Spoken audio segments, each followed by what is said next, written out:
Hello guys, आज हम बात करेंगे एक ऐसे टॉपिक पे जो बोरिंग तो लग सकता है लेकिन है काफ़ी इंपॉर्टेंट, आईटीआर फाइल करना। तो हम सब में से बहुत सारे लोग ऐसा सोचते हैं कि हमारा तो इनकम लिमिट से कम है तो हमें क्या ज़रूरत है, या टैक्स ऑलरेडी डिडक्ट हो गया है, फिर हमें क्यों फाइल करना है। So let's start from basic. पहले हम ये समझेंगे कि आईटीआर क्या होता है। सो आईटीआर का फुल फॉर्म है income tax return, and basically ये एक डॉक्यूमेंट है जो हम गवर्नमेंट के साथ फाइल करते हैं, जिसमें हमारा 1 ईयर का टोटल इनकम होता है, जो भी हमने डिफरेंट सोर्सेज से अर्न किया, जैसे स्टॉक में अगर लगाया या कोई और इन्वेस्टमेंट है या सैलरी, ये हम गवर्नमेंट के साथ फाइल करते हैं, या कहाँ कहाँ हमारा टैक्स डिडक्ट हुआ है ये भी उसमें रहता है।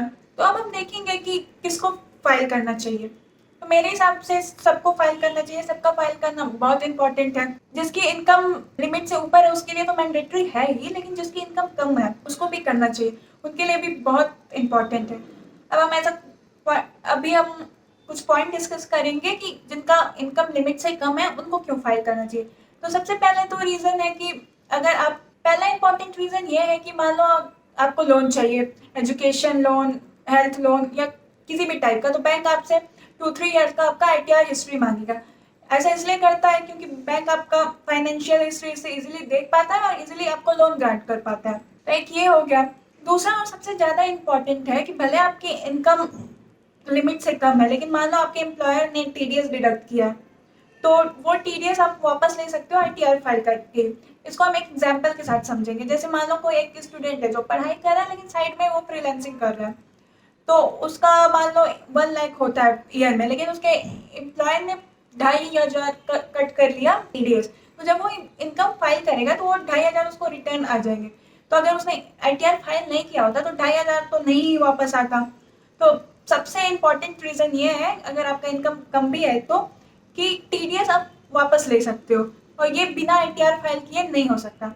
थर्ड रीज़न अब हम देखेंगे। थर्ड रीज़न ये, मान लो कभी आपको पढ़ाई करने फॉरेन जाना पड़ता है, या घूमने जा रहे हो, या जॉब चेंज कर रहे हो, तो वीज़ा के लिए भी आपको 2-3 साल का आईटीआर देना होता है।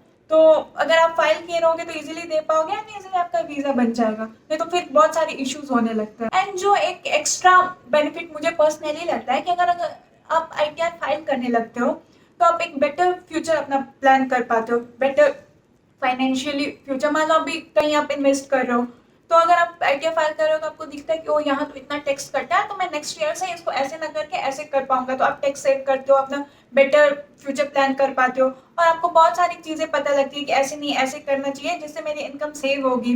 और आईटीआर फाइल करते रहो तो एक हैबिट बन जाती है, जिससे जब आपकी इनकम लिमिट से ज़्यादा हो जाएगी तो भी आप इजीली, आपके हैबिट में है तो आप फाइल कर रहे हो। एंड आईटीआर से इंश्योरेंस क्लेम करना, प्रॉपर्टी बाई सेल, बहुत सारी चीज़ें इजी हो जाती है। तो प्लीज़ आप लोग हेजिटेट मत किया करो। मैंने ये देखा है कि बहुत सारे लोग इस चक्कर में फाइल नहीं करते हैं कि उनको लगता है कि ये तो बहुत डिफिकल्ट प्रोसेस है, कहाँ सीए से कांटेक्ट करो फिर वो पैसे लेगा, ये वो, जब लिमिट से ऊपर होगा तब देखा जाएगा।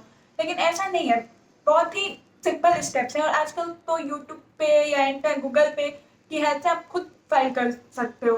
एंड अगर आपकी इनकम कम है तब तो और भी इजी प्रोसेस हो जाता है कि ज़्यादा कुछ करना नहीं है, एंड बहुत ही सिंपल स्टेप्स है। तो चलिए हम देखते हैं कुछ स्टेप्स कैसे कर सकते हैं, शॉर्ट ब्रीफ में हम देखेंगे।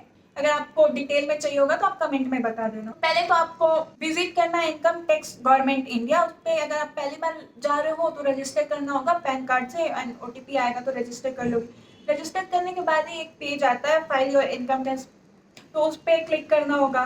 उस पर आप क्लिक करोगे तो वो पूछेगा कि कौन सा आईटीआर फाइल करना है, बेसिकली 4 है। तो उस पर आप, वहाँ एक हेल्प लिंक भी दिया गया है, अगर आपको नहीं क्लियर है कि आपको कौन सा फाइल करना है तो वहाँ पे है कि चेक योर सेक्शन, तो आप वो लिंक यूज़ करके चेक कर सकते हो कि कौन सा आईटीआर आपके लिए सुटेबल है। अगर बेसिकली तो सैलरी एम्प्लॉयड के लिए आईटीआर 1 है, तो वो चेक करने के बाद आप चूज़ कर सकते हो। उसके बाद से लॉगिन करोगे तो बहुत सारे डिटेल ऑटो फिल्ड होते हैं, ऐसे हमारा पैन कार्ड बैंक से रिलेट कनेक्टेड है, तो ऑटो फिल जो भी डिटेल्स है उसको आप एक बार चेक कर लो। चेक करने के लिए आप पहले क्या कर सकते हो, इसी वेबसाइट से एआईएस फॉर्म डाउनलोड कर सकते हो, उसको गो थ्रू कर लो कि क्या है, उसके साथ मैच करते जाओ। सारे डिटेल चेक करने के बाद आपको बैंक डिटेल्स एक फिल करना होगा, जिसमें आपका रिफंड आएगा, तो वो फिल कर लो।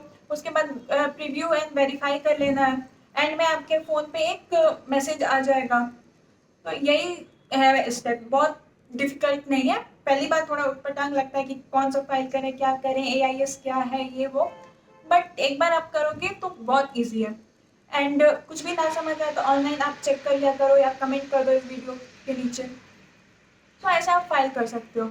एंड टू बी ऑनेस्ट मेरे को ये लगता है कि पहले कुछ बार तो हमें खुद ही ITR फाइल करना चाहिए। इससे क्या होता है कि हम बहुत सारी चीज़ें सीखते हैं, हमें एकदम ब्लैंक नहीं रहते हैं। अगर फ्यूचर में आप एक CA भी हायर कर रहे हो तो उससे आप कनेक्ट कर पाओगे अपने नॉलेज के बेसिस पे। कोई आपको बेवकूफ़ नहीं बना पाएगा, आपको पता रहेगा कि ऐसे फाइल होता है, कैसे क्या वर्क कर रहा है बैकग्राउंड में, तो उस नॉलेज के बेसिस पे आप इंटरेक्ट कर पाओगे। तो इसीलिए ट्राई करो आपकी पहले कुछ बार तो खुद ही फाइल करो, अगर आपके पास CA की फैसिलिटी है तो भी। अभी आप समझ गए होंगे कि क्यों फाइल करना चाहिए, कैसे फाइल करते हैं। So that's it for this video, bye bye.